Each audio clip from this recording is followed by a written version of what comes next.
Comme chaque vendredi à 9 h, on se retrouve pour analyser une action cotée en bourse. L'objectif est assez simple. À la fin de cet épisode, vous devez avoir une grille de lecture pour savoir si LVMH mérite une place dans votre portefeuille, si elle doit rester en watchlist ou si, pour le moment, le dossier ne vous donne pas assez de raisons d'aller plus loin.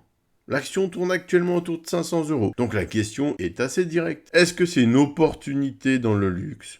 Ou est-ce que cette action reste encore trop chère? Même après la correction de marché. On va regarder son histoire, ses chiffres, sa valorisation, ses forces, ses risques et surtout ce que le marché semble avoir déjà intégré dans le prix. Parce qu'en bourse, le piège est quand même souvent là. On croit acheter une belle entreprise, une grande entreprise, une entreprise séduisante, une entreprise rassurante. Et quand le cours a déjà bien baissé, comme ici, on peut avoir la sensation que le prix devient forcément attractif. Mais en réalité, on achète surtout des attentes. Et la bourse court toujours derrière un narratif. Donc on achète forcément un scénario futur. Et avec LVMH, la question est quand même plutôt et assez intéressante. Parce que quand on parle de LVMH, on ne parle pas seulement d'un logo sur un graphique. Et oui, on parle de Louis Vuitton, Dior, Tiffany, Sephora, Moet, NSI, Bulgari, TAG Heuer. En clair, c'est une machine mondiale du luxe et une machine à vendre du désir. Et en plus, l'une des grandes locomotives du CAC 40. LVMH, c'est pas une entreprise de luxe comme les autres. Oui, le groupe vend des sacs, des parfums, des bijoux, des montres, du champagne, des boutiques, une image, une rareté, un statut. Mais en bourse, même une entreprise magnifique peut devenir une action compliquée si on la paie tout simplement trop cher. Et le danger, ce serait de prendre des raccourcis. Chose que je vous déconseille grandement, si jamais. Grande marque, plus la baisse du cours égale bonne affaire.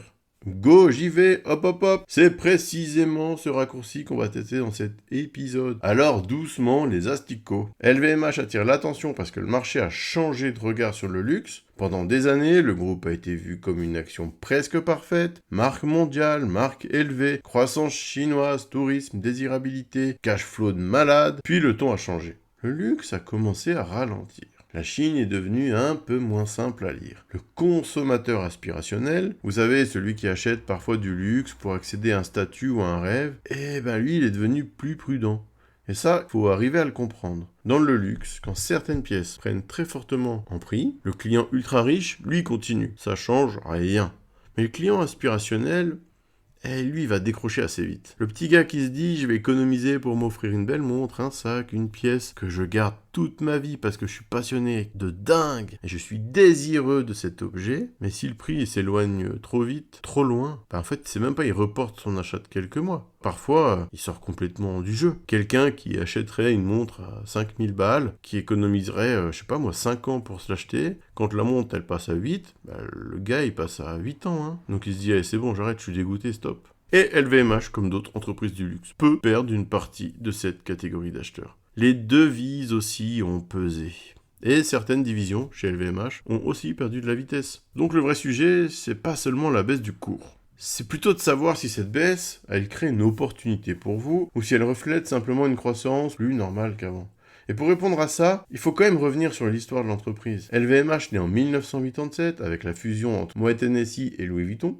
D'un côté, les vins et spiritueux, de l'autre, Louis Vuitton, la maison du voyage, de la malle, puis de la maroquinerie de luxe mondial. Sous Bernard Arnault, LVMH devient simplement un empire de maisons. Retenez bien ce mot, car il est important. Maison. Le groupe ne cherche pas seulement à aligner des logos, il développe à chaque fois des univers. Il n'y a qu'à voir Louis Vuitton dans le monde de l'horlogerie. Avec la Fabrique du Temps à Genève, la marque a montré qu'elle ne voulait pas seulement mettre son logo sur une montre, elle veut aussi créer de vraies pièces horlogères. Si vous aimez les montres, vous savez de quoi je parle. Chaque maison donc garde son identité. Mais LVMH apporte la puissance financière. Les boutiques, la distribution, les talents, le marketing et la capacité à investir sur le long terme. C'est ça le modèle. LVMH vend pas seulement des produits chers. Ils vendent une histoire, une émotion, une rareté et un désir. Le luxe doit créer une désirabilité. C'est le maître mot. Et en bourse, le désir peut devenir une vraie force économique parce qu'il permet souvent de vendre plus cher. Et quand on vend plus cher, qu'est-ce qu'on fait ? On protège les marges. Mais une belle histoire, ça suffit pas pour autant. À un moment, il faut regarder ce que cette histoire produit dans les chiffres. LVMH gagne de l'argent dans plusieurs métiers. Mode, maroquinerie, vin, spiritueux, parfums, cosmétiques, montres, joaillerie et distribution sélective avec Sephora. Mais le cœur du groupe reste quand même la mode et la maroquinerie. C'est là qu'on retrouve Louis Vuitton, Dior, Céline, Fendi, Loewe, Loro Piana. Et c'est aussi le moteur principal des profits. Donc si cette division elle ralentit, le marché, paf, il pointe ses yeux direct. Et ça se voit. Et en 2025, figurez-vous qu'LVMH réalise environ 80,8 milliards d'euros de chiffre d'affaires. Ok, cool. Le résultat opérationnel courant ressort autour de 17,8 milliards d'euros, ce qui nous donne une marge opérationnelle d'environ 22%. Pour résumer, 100 euros de vente, pour être clair, le groupe LVMH garde gentiment 22 euros de résultats opérationnels courants. Sur le papier, franchement, c'est du solide. D'ailleurs, on a vu la marge opérationnelle dans l'épisode Culture Bourse de mercredi. Donc n'hésitez pas à les regarder. Car si vous voulez en savoir plus sur la marge opérationnelle, mettez stop à la vidéo direct. Direction mercredi dernier, écoutez l'épisode Culture Bourse et revenez me voir dans la foulée. Continuons avec nos petits moutons. En 2024, cette marge opérationnelle était autour de 23,1. Donc vous l'avez compris, elle est passée à 22. Autant vous dire qu'elle baisse. Ok, je vous entends déjà venir. LVMH reste rentable. Mais la marge, elle recule, c'est un fait. C'est pas un drame, mais c'est pas neutre non plus. Cela montre que dans une période de croissance plus calme, même les géants, comme LVMH, ils doivent absorber les coûts. Des boutiques, du marketing, des devises, et une demande qui est quand même moins évidente qu'auparavant. Heureusement, le groupe garde et a un vrai poumon financier. Ils ont du cash flow très puissant. En 2025, LVMH dégage environ 11,3 milliards d'euros de free cash flow opérationnel, une hausse de 8%. Là aussi, j'ai fait un épisode sur le free cash flow, si jamais. Retour possible sur l'épisode Culture Bourse du mercredi. Bref, vous connaissez la musique. Et vous voyez, c'est très important. Parce que le cash permet d'investir, de payer du dividende, de traverser les cycles et de garder de la liberté. Et dans un cycle comme celui qu'on traverse, on est bien content d'avoir de la trésorerie chez LVMH. Et côté dividende, on est à peu près à 13 euros par action au titre en 2025. Donc un cours autour de 500 euros, cela nous donne un rendement d'environ 2,5 à 2,6%. Oui, LVMH, c'est pas une action de pur rendement. Non. Mais c'est une action de qualité, de marque, de croissance long terme, avec un dividende qui accompagne le dossier. Et ça fait plaisir. Le premier trimestre 2026 confirme la nuance. LVMH publie environ 19,1 milliards d'euros de chiffre d'affaires. En publié, baisse de 6%. En organique, hausse de 1%. L'écart vient surtout des devises, du change. Donc si vous regardez seulement le chiffre publié, vous voyez une baisse. Si vous regardez l'organique, vous voyez une petite croissance. Et si vous regardez division par division, vous voyez que tout le monde ne tourne pas vraiment à la même vitesse. La mode et la maroquinerie baissent de 2% en organique. Montres et joaillerie progressent de 7, distribution sélective de 4, vins et spiritueux progressent de 5, et le VMH, c'est pas un bloc uniforme. Certains moteurs avancent, d'autres ralentissent. Mais si le cœur du moteur, lui, donc je parle de la mode et la maroquinerie, reste sous pression trop longtemps, la valorisation pourrait rester sous pression aussi. Maintenant, il est temps de regarder le prix.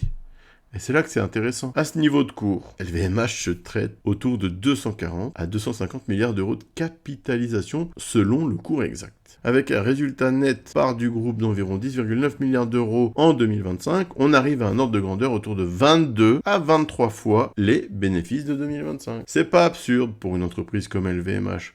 C'est pas non plus la bérézénade. C'est pas une action abandonnée. C'est plutôt une très belle entreprise, un peu moins chère qu'avant, mais encore valorisé comme un dossier d'hyper qualité. Et c'est là qu'il va falloir être fin. Moins cher qu'avant ne veut pas dire bon marché. Je vous le rappelle au cas où. Et si la croissance repart, si la marche stabilise, si la Chine confirme une amélioration, si Sephora continue de bien performer, et si Louis Vuitton et Dior restent puissants. Le prix actuel peut devenir intéressant pour un investisseur long terme. Mais à l'inverse, si la croissance reste molle, si la marge continue de baisser, ou si la mode et la maroquinerie restent sous pression, alors même à ce niveau de prix, l'action elle est hyper exigeante. Et c'est exactement le genre de réflexion que je peux avoir moi-même.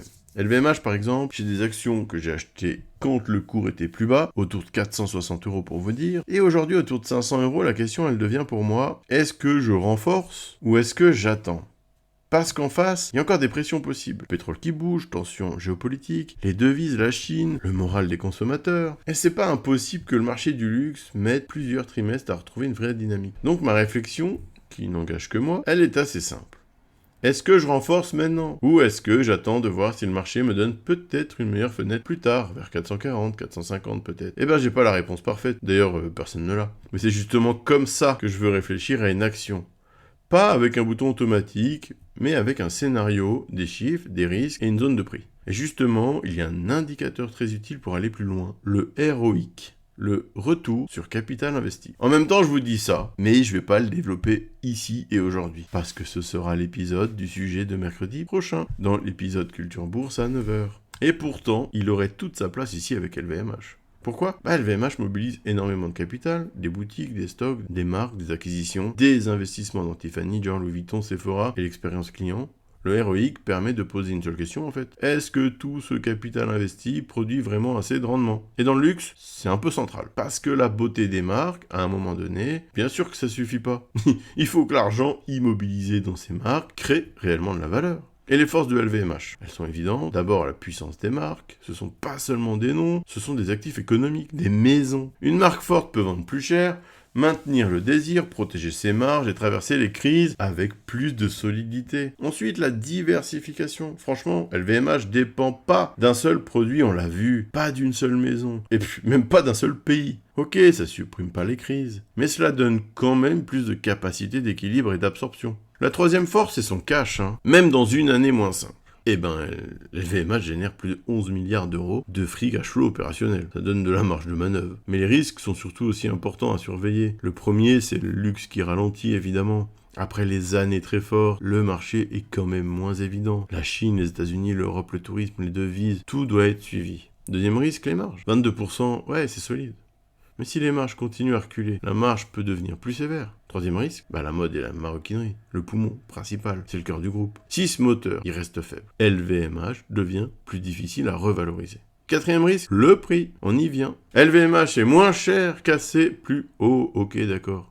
Mais c'est pas une action donnée pour autant. Avant de regarder LVMH, je me poserai donc 3 petites questions. Notez-les, prenez un stylo, un papier, et avant d'aller sur un achat ou autre croyance, je vous laisse les noter. Et je pense que c'est important. Est-ce que la croissance du luxe se stabilise vraiment sur plusieurs trimestres ? Est-ce que les marges tiennent autour du niveau solide ? Est-ce que le prix laisse une marge de sécurité suffisante ?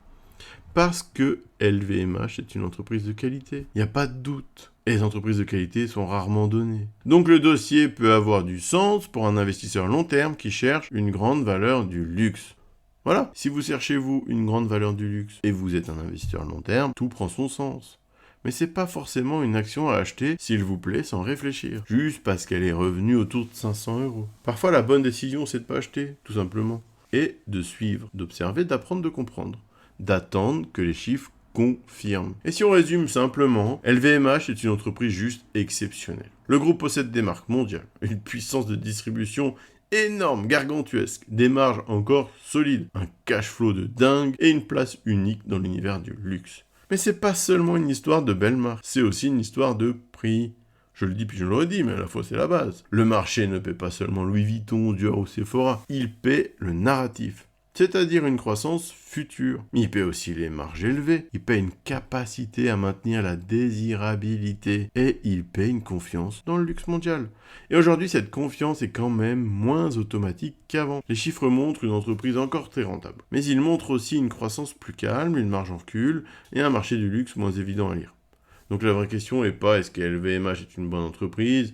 On l'a dit, on l'a redit et elle est assez claire, bien sûr que oui, que carrément que oui. Et d'ailleurs, quand les dirigeants eux-mêmes renforcent leur contrôle, ce n'est pas une garantie que l'action va monter, mais c'est quand même un signal intéressant.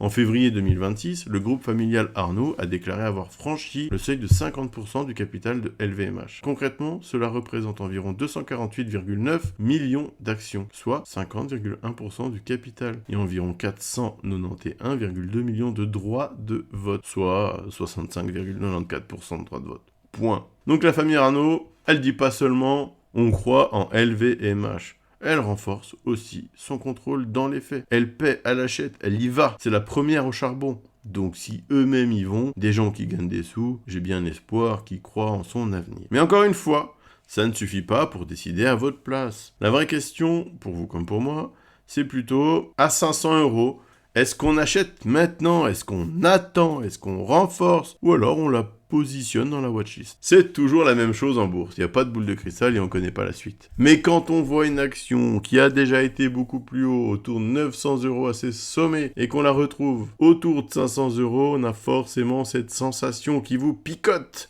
Est-ce que je peux avoir une très belle entreprise à un prix enfin cohérent, s'il vous plaît, merci? Et cette question n'est pas inintéressante. Alors oui, LVMH mérite clairement une analyse beaucoup plus sérieuse. C'est typiquement une action qui peut rester en watchlist de qualité, si ce n'est même dans votre portefeuille. Mais avant de cliquer trop vite, il faut surveiller la croissance organique, la mode et la maroquinerie, les marges, le cash flow, les devises, la Chine et la valorisation. Et oui, ce n'est pas une seule analyse comme aujourd'hui qui suffit à vous dire définitivement achetez ou n'achetez pas. C'est à vous maintenant de commencer votre enquête, si toutefois ce dossier vous a donné envie d'aller plus loin. Par contre, j'aimerais bien que vous me disiez que vous pensez de LVMH et du prix de son titre à 500 €. Vous pensez que c'est le moment d'acheter? Vous pensez que c'est le moment d'attendre? Vous pensez que c'est pas une action qui vaut le coup pour vous parce que le luxe vous intéresse pas, parce que le prix reste trop élevé ou pour une toute autre raison valable? Dites-le moi en commentaire. Ce qui m'intéresse vraiment, moi, c'est d'avoir votre lecture à vous. Et si vous avez aussi une action que vous aimeriez voir analysée dans le prochain épisode du vendredi, mettez-la aussi en commentaire. Je regarderai les propositions et si une action revient souvent ou qu'elle me paraît intéressante à analyser, je tâcherai de la préparer. Parce qu'au final, je fais aussi tout ça pour partager avec vous. Donc autant regarder les actions qui vous intéressent vraiment. Et mercredi prochain, je vous l'ai dit, on prendra justement le temps de construire un outil très utile pour ce genre d'analyse. Le ROIC, le retour sur capital investi. On verra à quoi ça sert, pourquoi il est important et comment il peut aider à savoir si une entreprise crée vraiment de la valeur avec le capital qu'elle mobilise. Et surtout, on continue la boîte à outils qui vous permet d'être plus autonome et plus indépendant dans l'analyse de vos actions. J'essaie à chaque fois de vous donner les explications les plus claires possibles pour que vous puissiez mieux comprendre la bourse, les entreprises, les chiffres, les risques et vos propres décisions d'investissement. Je vous rappelle que cet épisode n'est pas un conseil d'achat ni de vente, c'est une grille de lecture pour mieux comprendre la bourse, l'entreprise, l'action, les risques et les questions à se poser avant de prendre une décision. Merci pour votre écoute, c'était Anthony et je vous dis à mercredi 9 h pour l'épisode Culture Bourse. Et d'ici là, prenez soin de vos décisions.